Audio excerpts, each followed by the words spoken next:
নতুন আলু দিয়ে ঝাল ঝাল কষা মাংস রান্না করেছে, খেয়ে তোমাদের দাদা কি বলে শোনো। খুব টেস্ট হয়েছে।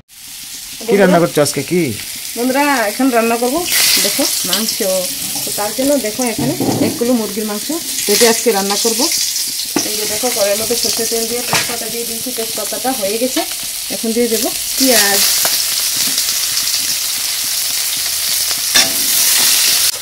দেখো এখানে আদা রসুন এবং কাঁচামরিচের পেস্ট নিয়েছি, তো এটা আমি দিয়ে দিলাম। আর বন্ধুরা এদিকে রান্না করছি দেখো 3 রকমের সবজি দিয়ে আজকে রান্না করছি। তো কালকে কীরকম ভালো আমি দিয়ে দেবো, এর সাথে জিরে ধনে বেটে রেখেছিলাম, তো জিরে ধনে পাতাটা দিয়ে দেবো। এখানে আজকে ফুলকপি ভেজে রেখেছি, এর সাথে আলু মাংসের সাথে দেওয়ার জন্য। তোমরা কি কেউ খেয়েছো ফুলকপি আলু দিয়ে মাংসের সাথে? তো আমি আজকে রান্না করবো, আমি এই ফার্স্ট টাইম রান্না করছি, তো খেয়ে দেখবো কীরকম হয়েছে। মশলা কষানো হয়ে গেছে, এখন দিয়ে দেবো একটু লঙ্কার গুঁড়ো, হলুদ গুঁড়ো দিয়ে মশলার সাথে আবারও কষিয়ে নেব।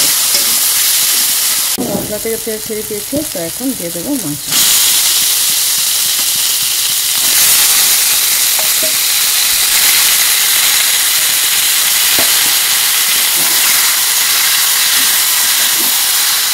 বন্ধুরা দেখো মাংস একদম কষানো হয়ে গেছে, আর দেখো মাংস থেকে কতটা তেল ছেড়ে দিয়েছে। এখন ঝোলের জন্য জল দিয়ে দেবো।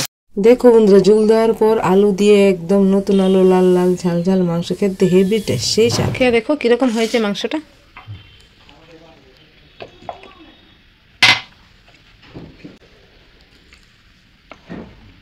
খুব টেস্ট হয়েছে আজ মাংসটা।